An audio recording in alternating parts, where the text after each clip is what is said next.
Well, good morning. So I hope you all had a great family day, a family weekend.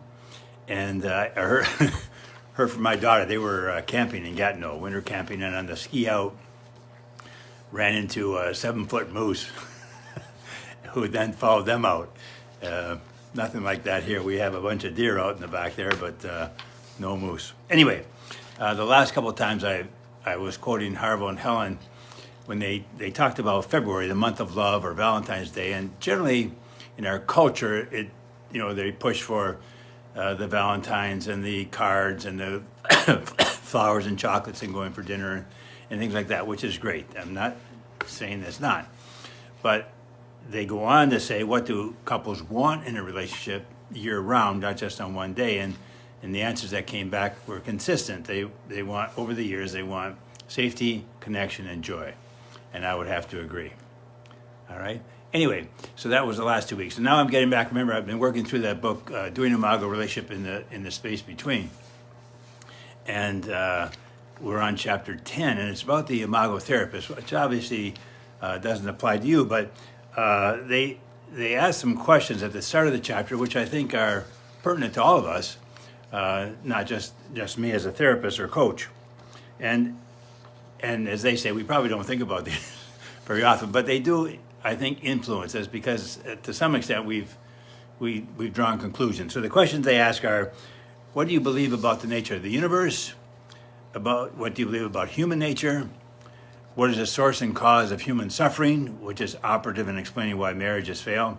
And what constitutes a thriving relationship? Pretty heavy sledding, would you not agree?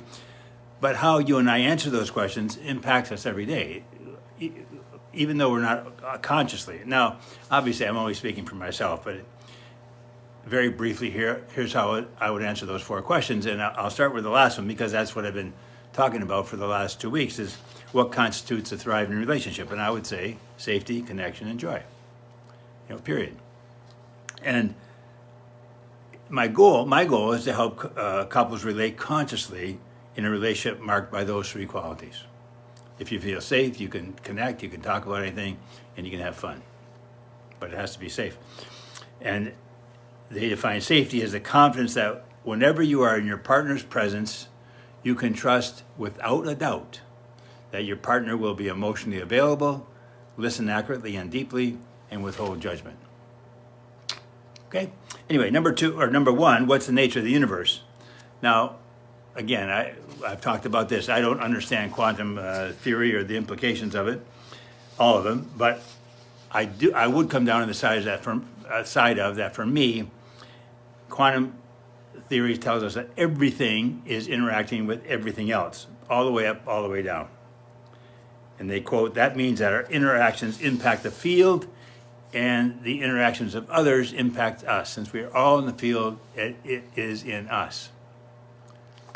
How do I explain that? Well, as a coach, I know that what I do does impact couples, the couples I work with, for better or for worse. And at the same time, they influence me one way or the other. And as I quote Lou Holtz in my book, he was a football coach in Notre Dame. He says, I've coached with good coach with good players and bad players. He says, I'm a better coach with good players. And the same is true with me. The same goes on in the office. We play off each other. We do. We impact each other. Anyway, that's a brief answer to that one. Number 2, what do I believe about human nature? Now, here's where I'll put myself in the side of Matthew Fox. Some of you would not know him, but he's the author of a book 25 years ago called Original Blessing, and he is the champion of creation spirituality as opposed to original sin, which is sort of more fall redemption theology. And as he said, our universe is 13.8 billion years, and it's only the last maybe 2,000 years that this notion of original sin has been around. God created the world, and it is good. And that's where I would come down on. That's the side I would come down on. And yesterday, in his daily meditations, Matthew Fox paraphrases Sister Dorothy Stand. She was assassinated in the Amazon in 2005. She spent 31 years there working with the poor, trying to protect the Amazon rainforest. And he paraphrases her where she had said in one of her letters, the beauty of the cosmos and her energy and plants, animals and human life living in peace and harmony and displacing greed with joy and trying to live gospel values. As Fox says, that is creation spirituality in a nutshell. As he says, the student becomes my teacher. Right? And that's where I would side. That's how I decide that the earth is good. Yeah, we do lots of bad things, but overall, it's a great place to be. It's a great world we live in. And it's our job to make that happen, I think, to create it. And I certainly agree with Alfred Adler regarding, what is the, what do we believe about human nature? That it's not what we possess, it's how we use it. It's not what we possess, and it's how we use it. And like I said before, I used the example of Terry Fox, where a young kid loses a leg to cancer and decides to run across Canada. Another young man loses a leg and says life's not fair. They both possess the same thing, use it quite differently. And then number 3, why do marriages fall apart? And here, I would have to side with Harville and Helen, who maintain that couples, and they extend it out. People, tribes, countries, nations fight because they cannot tolerate difference. Why do marriages fall apart? Because people cannot tolerate difference. And take a look around. You see a lot of it, don't you? Like the 40% divorce rate, but you think of black, white, male, female, Israel, Palestine, Ukraine, Russia, North Sudan, South Sudan. Crazy. People are different, but it doesn't make one right and one wrong. But think about that often we have a hard time tolerating differences. So how is that for a short answer to some pretty heavy questions? But obviously, how I answer those questions and how you answer them, even though you're not often consciously aware of it, impacts how I deal with couples.